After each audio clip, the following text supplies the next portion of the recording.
जब कोई फैसला कीजिए, जब कोई फैसला कीजिए, दिल से भी मशवरा कीजिए। पंडित रामनरेश त्रिपाठी। जहाँ बच्चों जिनका जीवन काल सन 1889 से लेकर सन 1962 ईस्वी तक रहा। आइए इनके संक्षिप्त जीवन परिचय पर एक प्रकाश डाल लेते हैं। इनका जन्म 4 मार्च 1889 ईस्वी को जौनपुर के जौनपुर जिले के कोयरीपुर नामक गांव में हुआ था। इनके पिता का नाम पंडित रामदत्त त्रिपाठी था। इनकी प्रसिद्ध रचनाएं पथिक, मिलन, स्वप्न, वासवदत्ता, ग्राम्य गीत, कविता, कौमुदी जैसी रचनाएं थीं। काव्य शैली, अगर भाषा शैली की बात करें तो खड़ी बोली में इन्होंने अपने ग्रंथों का प्रणयन किया। वर्णनात्मक और उपदेशात्मक शैली इन्होंने अपनाई। इनकी मृत्यु 16 जनवरी सन 1962 ईस्वी को हुई। आइए अब विस्तार से इनका जीवन परिचय हम समझ लेते हैं बच्चों। राष्ट्रप्रेमी और मानव मूल्यों के अमर गायक पंडित रामनरेश त्रिपाठी का जन्म 4 मार्च सन 1889 ईस्वी में जौनपुर के, जो उत्तर प्रदेश में है, उत्तर प्रदेश के जौनपुर के जनपद के कोयरीपुर नामक गांव में एक साधारण किसान परिवार में हुआ था। इनका घर का जो वातावरण था वो बड़ा ही धार्मिक था। इनके पिता पंडित रामदत्त त्रिपाठी ईश्वर के बहुत बड़े भक्त थे, जिसका पूरा प्रभाव बालक रामनरेश त्रिपाठी पर पड़ा। राष्ट्रकवि मैथिली शरणगुप्त के शब्दों में अगर हम देखें तो उन्होंने लिखा कि पंडित रामनरेश त्रिपाठी मननशील, परिश्रमी, विद्वान तथा लोक साहित्य के धनी थे। उन्होंने अपनी रचनाओं में राष्ट्र प्रेम, मानव सेवा तथा पवित्र प्रेम का नवीन आदर्श प्रस्तुत किया। इन्होंने केवल 9वीं कक्षा तक स्कूल में पढ़ने के बाद ही पढ़ाई इनकी छूट गई और फिर स्वाध्याय से हिंदी, अंग्रेजी, बंगला, संस्कृत, गुजराती का बहुत गहन अध्ययन किया और फिर साहित्य साधना को ही अपने जीवन का लक्ष्य बना लिया। इन्होंने काशी से सेतुबंध रामेश्वरम तक का भ्रमण किया, किंतु पिता की मृत्यु के बाद ये प्रयाग लौट आए और यहीं पर साहित्य भवन नामक एक प्रकाशन संस्था खोली। त्रिपाठी जी बहुत ही मननशील, विद्वान और परिश्रमी थे। इनका समस्त जीवन अध्ययन, खोज, प्रणयन तथा प्रकाशन में बीता। देशभक्ति, समाज सुधार, काव्य प्रेम के बीजांकुर त्रिपाठी जी के मानस क्षेत्र में बचपन से ही परिलक्षित होते थे।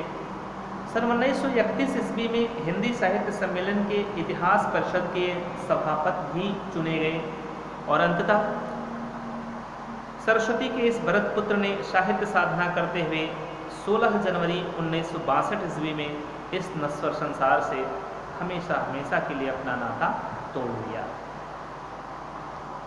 बच्चों इनके साहित्यिक परिचय के पर अगर हम प्रकाश डालें तो इनके साहित्यिक परिचय में हम लिख सकते हैं कि पंडित रामनरेश त्रिपाठी एक मननशील, विद्वान तथा परिश्रमी व्यक्ति थे। ये द्विवेदी युग के उन साहित्यकारों में से थे जिन्होंने द्विवेदी मंडल के प्रभाव से अलग रहकर अपनी मौलिक प्रतिभा से साहित्य के क्षेत्र में कई कार्य किए। वैसे पंडित रामनरेश त्रिपाठी पूर्व छायावादी कवि के रूप में भी जाने जाते हैं बच्चों। तो यानी द्विवेदी युग के बाद छायावाद आता है, तो पूर्व छायावादी युग के साहित्यकार थे ये।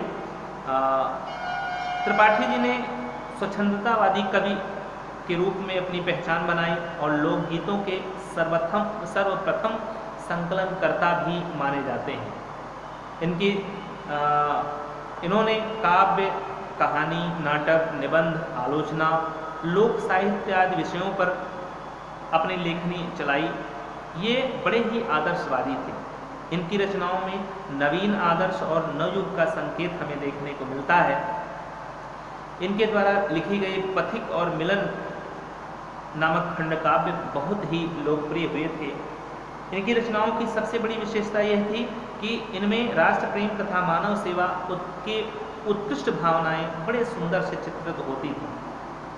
प्रकृति वर्णन के क्षेत्र में रामनरेश त्रिपाठी का योगदान उल्लेखनीय है। इन्होंने प्रकृति को आलिंबन और उद्दीपन दोनों रूपों में ग्रहण किया। इनके प्रकृति चित्रण की सबसे बड़ी विशेषता ये थी कि जिन दृश्यों का वर्णन इन्होंने किया वे इनके स्वयं के अनुभूत दृश्य हैं, इन्होंने स्वयं उनको देखा हुआ है। बच्चों, अगर इनकी रचनाओं की हम बात करें तो त्रिपाठी जी ने साहित्य के कई विधाओं पर अपनी लेखनी चलाई, जिनमें गद्य और पद्य दोनों ही सम्मिलित थे। रामदास त्रिपाठी का दोनों पर ही समान अधिकार था। अगर हम खंड काव्य के रूप में देखें तो त्रिपाठी जी ने पथिक, मिलन, स्वप्न जैसे खंड काव्य लिखे, तो वहीं नाटक के रूप में पेखन, बखाती चाचा, पैसा, परमेश्वर, सुभद्रा, जयंत जैसी रचनाएं लिखी। कहानी के रूप में इन्होंने स्वप्नों के चित्र जैसी कहानी संग्रह लिखा, तो वहीं पर बालोपयोगी बाल कथा कहानी भी लिखी। आलोचना के रूप में गोस्वामी तुलसीदास और उनका काव्य एक आलोचना लिखी। इसके अतिरिक्त भी इन्होंने कविता, कौमुदी, ग्राम्य गीत का संपादन किया।